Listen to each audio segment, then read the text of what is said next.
Hola, ¿cómo están? A continuación vamos a emprender el estudio y la exposición de lo que sería el punto 5 de la unidad 4.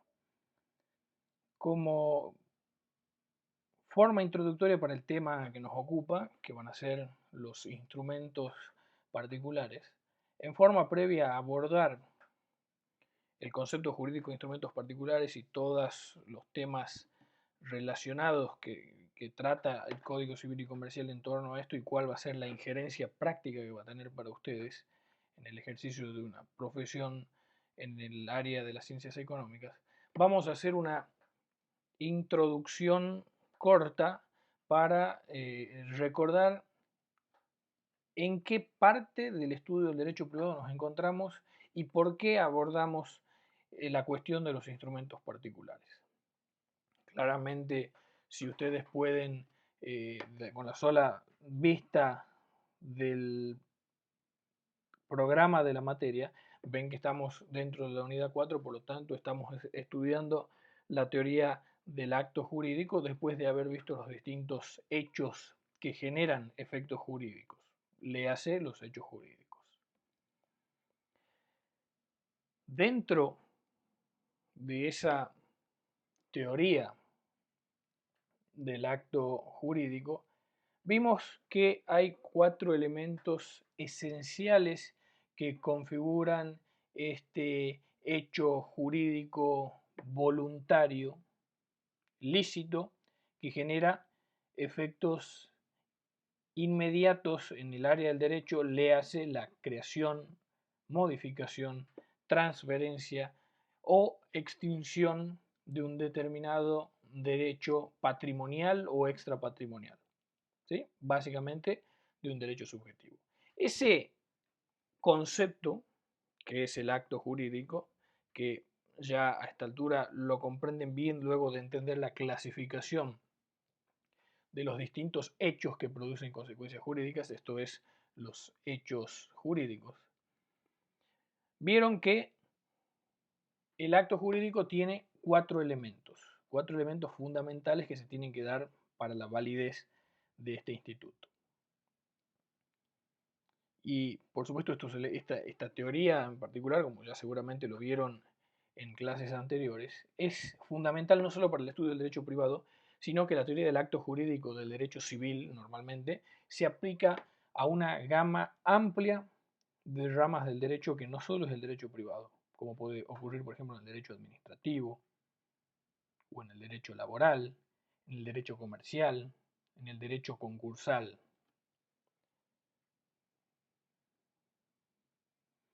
Los elementos del acto jurídico vimos que está por un lado el sujeto, ya lo estudiaron en la bolilla pertinente, persona, todo ente susceptible de adquirir derechos y contraer obligaciones, humana o jurídica, en cualquiera de sus dos variantes, el objeto, de qué se trata el acto jurídico básicamente, la causa, vieron que hay causa fuente y causa fin, el motivo del acto jurídico, y finalmente lo que nos importa al efecto del estudio de los instrumentos particulares, la forma.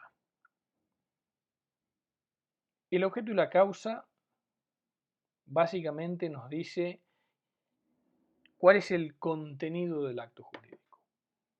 Pero en el mundo real, un contenido sin continente, sin un envoltorio, por así decirlo, no tiene precisamente una realidad. La forma viene a ser el continente del contenido de ese acto jurídico.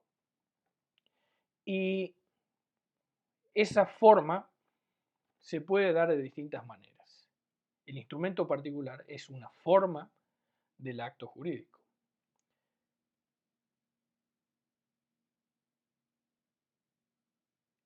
La forma es básicamente la exteriorización, cómo se exterioriza en el mundo real, el mundo material, un determinado acto jurídico. Si yo realizo la venta de una mercadería, de un libro, me acerco a una librería, pido llevarme el libro, pago, me dan el libro y me voy. Ahí se operó un acto jurídico, porque hubo una obligación del pago de un precio y la entrega, la transferencia del derecho de dominio del libro por parte del vendedor al comprador. Ese acto evidentemente se exteriorizó y se lo hizo a través de una forma verbal, en el pedido del comprador diciendo quiero el libro y en la contestación por parte del vendedor que dice sale X cantidad de dinero. Hubo exteriorización, no quedó el contenido del acto jurídico dando vueltas, sino que tuvo una forma específica, una forma verbal. Eso viene a ser la forma del acto jurídico. Y ese continente, esa forma de expresar el acto jurídico, hay un principio que está dado en el artículo 284 del Código Civil y Comercial que establece la libertad de forma. En principio, un acto jurídico, sea cual sea, tengo libertad de formas para poder expresarlo. Salvo cuando lo establece expresamente, y ahí es donde entra en juego el artículo 285 del Código Civil y Comercial, cuando existe una forma impuesta, cuando la ley me dice expresamente que se tiene que hacer de una determinada forma, ahí por supuesto cede el principio de libertad de formas y se aplica la excepción, que es la de la forma impuesta.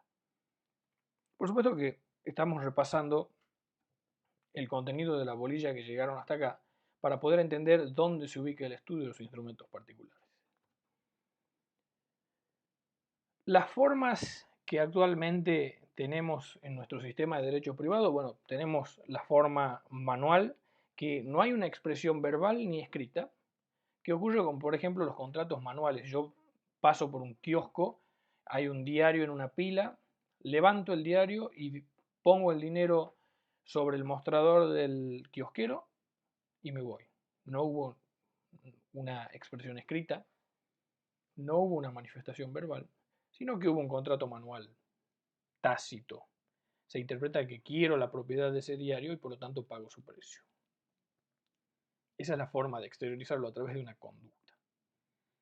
La otra forma es la verbal, con una determinada expresión del idioma, entendiendo que ambas partes, ambos sujetos del acto jurídico se entienden, tienen que manejar un idioma que ambos conozcan, expresan la realización de un determinado acto jurídico, un hecho voluntario, lícito, con la creación de efectos jurídicos en forma intencional. Y ese efecto jurídico va a ser la creación, modificación, transferencia o extinción de un derecho patrimonial o extrapatrimonial, un derecho subjetivo. Y finalmente la forma escrita, la más común dentro del mundo de los negocios porque favorece a la prueba del negocio, a pesar de que sí se utiliza la forma verbal, pero la forma escrita da mayor seguridad al acto porque puedo probar que el acto jurídico ocurrió. Y ahí es donde nos interesa entrar. Dentro de lo que hace a la forma escrita, que repito, es fundamental para poder probar un derecho, un contrato, un acto jurídico.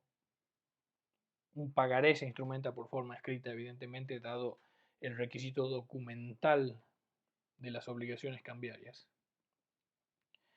Dentro de esta categoría de forma escrita aparecen los instrumentos públicos, que son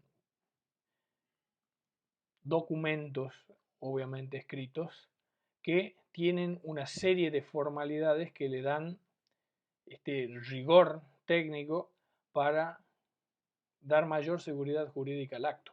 Por ejemplo, el caso de la escritura pública pasada por un escribano, que tiene ciertos elementos, se hace en un determinado papel, cumpliendo ciertas normas, el original se guarda en una escribanía, en lo que se llama el protocolo, y las copias son lo que salen al tráfico de la calle. Sí o sí lo tiene que autorizar un escribano público, no pueden hacerlo dos partes porque sí.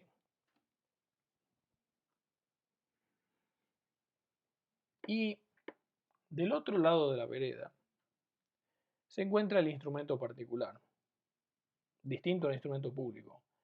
Una forma escrita, pero sin las formalidades que la ley, con ley me refiero al Código Civil y Comercial, establece para la redacción y protocolización de un instrumento público.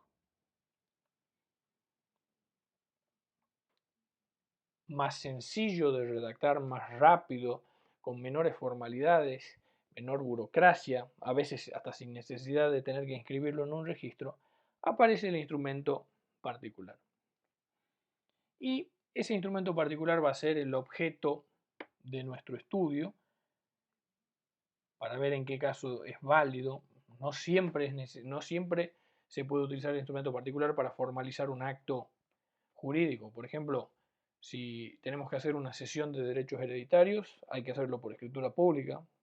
Una donación de un inmueble, hay que hacerlo por escritura pública, si no sería inválida la operación.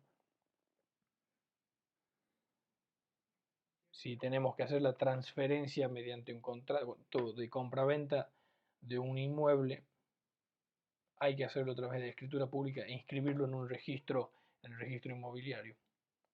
Por lo tanto, a lo largo de la clase vamos a evaluar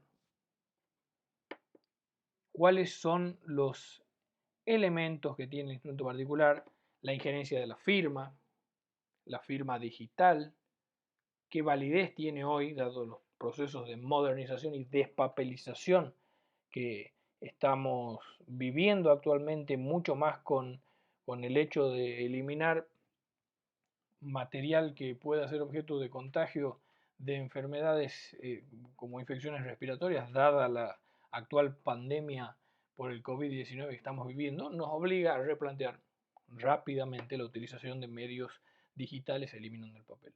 Pero más allá del soporte, hay forma, y es escrita, porque se hace a través del lenguaje.